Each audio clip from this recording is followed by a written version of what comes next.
2024 წლის საპარლამენტო არჩევნებიდან ერთი წელი გავიდა თარიღს და მას შემდეგ განვითარებულ მოვლენებს სოციალურ ქსელში განცხადებით ეხმაურება პარლამენტის თავმჯდომარე. ერთი წელი გავიდა საპარლამენტო არჩევნებიდან ოპოზიციის რჩეულმა პარტიებმა ელექტორატი მოატყუეს, გამოცხადებული ნდობა და მიღებული მანდატები კი წყალს გაატანეს. წერშალვა პაპუაშვილი და ოპოზიციას პოლიტიკური პროცესის საბოტაჟსა და საპროტესტო ტალღის ხელოვნურად შექმნაში ადანაშაულებს. პარლამენტის თავმჯდომარე ასევე ამბობს, რომ პროცესებზე კონკრეტულმა დასავლურმა ქვეყნებმა და დიპლომატიურმა მისიებმა უპრეცედენტო გავლენა მოახდინეს. მისივე თქმით, ხელისუფლებამ გამოიჩინა სიმტკიცე და გონიერება და საქართველოს ქვეყნის გარეთ მყოფ ძალებს დაუპირისპირდა. განცხადების ბოლოს პაპუაშვილმა ამომრჩეველს გამოცხადებული ნდობისთვის მადლობა კიდევ ერთხელ გადაუხადა. 26 ოქტომბრის შემდგომ განვითარებულმა მოვლენებმა სამართლიანი არჩევნების სრულიად უსაფუძვლოდ გაყალბებულად გამოცხადებამ, საპროტესტო ტალღის მორიგ ჯერზე ხელოვნურად აგორებამ, მარიონეტი ოპოზიციონერების მიერ ბოიკოტის გამოცხადებამ და პოლიტიკური პროცესის საბოტაჟმა ოპოზიციის ამომრჩეველთა უმრავლესობა თავის შეცდომაში დაარწმუნა.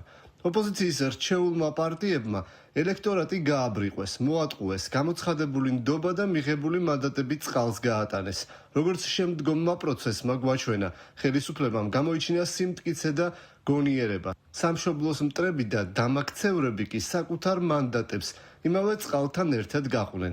ამავე დროს გამრიულ წელიწადში სიახლე და უპრეცედენტო მოვლენა გახდათ გარკვეული დასავლური ქვეყნებისა და მათი დიპლომატიური მისიების სრულიად უხეში.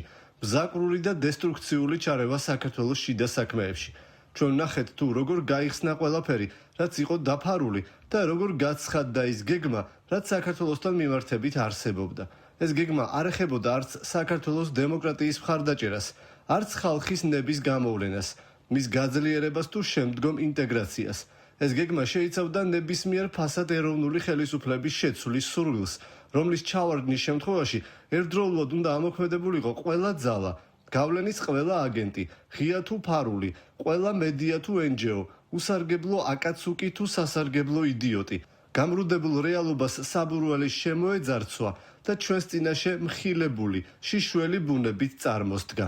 ნამდვილი საქართველო დაუპირისპირდა ქვეყნის გარეთ ჩაბუდებულ მრუდე ძალებს, რომელთათვისაც ჩვენი ქვეყანა მათი კონკრეტული ინტერესების სათამაშოა. ამ ბრძოლაში ფრონტის ხაზი ჩვენს მოქალაქეებზე გადის. მიმდინარე ომში სწორედ ისინი არიან მთავარი სამიზნე, მათი აზრები, ფიქრები, რწმენა და ქცევა. ზუსტად გათვლილი ფსიქოლოგიური იერიშით, როგორც ბოროტ ძალას ჩვევია, მოწყვლადი პირები დაარწმუნეს, რომ ეროვნული ხელისუფლება თითქოს რუსულია, რომ ომი არ არსებობს, რომ დამარცხებული გამარჯვებულია. ქველმოქმედება ქვეყნის ნგრევაა, ეკონომიკური აღმავლობა კი სიღარიბე. 2025 წლის 4 ოქტომბერს საქართველოში ადგილობრივი თვითმმართველობის არჩევნები ჩატარდა, რომელმაც ყოველგვარ სპეკულაციას, სიცრუეს, სიმრუდეს წერტილი დაუსვა. თავისუფალ გარემოში საქართველოს ერთგული ამომრჩევლები იგივე სიმრავლით და სულისკვეთებით საარჩევნო უბნებზე მივიდნენ და საკუთარი უკვე არაერთხელ გამოხატული ნება დაამოწმეს. ლეგიტიმაცია, რომელიც გასული 13 წლის განმავლობაში 9-ჯერ მივიღეთ, ქართველმა ხალხმა მე-10-ჯერ გადმოგცა. სწორედ ამიტომ დღევანდელ დღეს მსურს კიდევ ერთხელ მადლობა გადაუხადო ჩვენს ამომრჩეველს, ნამდვილ პატრიოტებს. მადლობა ეკუთვნის ასევე ყველა იმ მოქალაქეს, რომელიც ქვეყნის კონსტიტუციურ ჩარჩოში განვითარებას უჭერს მხარს, განურჩევლად პოლიტიკური შეხედულებისა, რომელიც აფასებს მშვიდობას, ახსოვს ისტორიის მწარე გაკვეთილები და უკეთესი ხვალინდელი დღე ეიმედება. საპარლამენტო არჩევნების შემდეგ ერთი წლის წინ მიღებული პოლიტიკური გადაწყვეტილებები დღეს სხვადასხვა პარტიის წარმომადგენლებმა კიდევ ერთხელ შეაფასეს.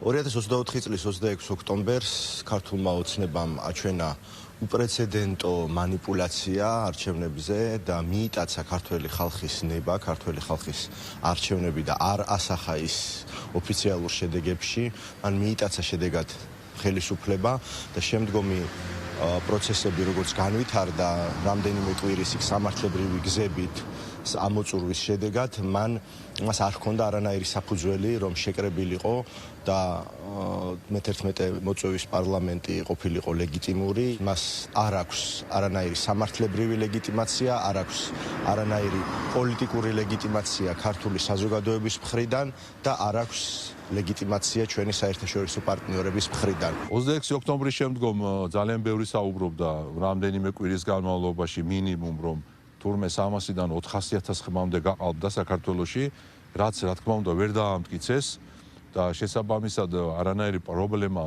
არც ქონდა და ბუნებრივი არ აქვს პარლამენტს ლეგიტიმაციის. ამ ერთი წლის თავზე ერთადერთი ვინც შეიძლება ითქვას რომ მიძულებული გახდა რომ კიდევ ერთხელ მისი გადმოსახედიდან ეცნო ეს ლეგიტიმაცია, უпроსტურად თავი შეეფარებინა საქართველოს პარლამენტში, იმიტომ რომ გაკოტრდა ყველა დონეზე, ეს არის გახარია და მისი პარტია. იმიტომ რომ თვითონ უცხოეთშია, მისი პარტია აქ დამარცხდა და ეხლა თავშესაფარი ითხოვა საქართველოს პარლამენტში. ამ ერთი წლის მანძილზე აბსოლუტურად ყველა საერთაშორისო ორგანიზაცია აღიარებს საქართველოს წინსვლას ყველა მიმართულებით. საქართველომ არჩია ომსა და მშვიდობას შორის, სტაბილურობასა და დამხობას შორის, კეთილდღეობასა და უკუსვას შორის ძალიან მკაფიო არჩევანი. რაც შეეხება ოპოზიციას, ჩვენ ნახეთ, რომ ოპოზიციამ არა მხოლოდ საკუთარ თავს, საკუთარ პოლიტიკურ მომავალს გამოუტანა განაჩენი, არამედ ასევე უპასუხისმგებლად მოიქცა მის პირად ამომრჩევლებსაც კი და იმ მანდატზე, რომელიც საკმაოდ დიდი მანდატი იყო და რომლითაც ძალიან ბევრი რამის გაკეთება შეეძლოთ პარლამენტში, ამაზეც უარი თქვა მხოლოდ იმ მიზეზის გამო, რომ მათ არ გაიმარჯვეს.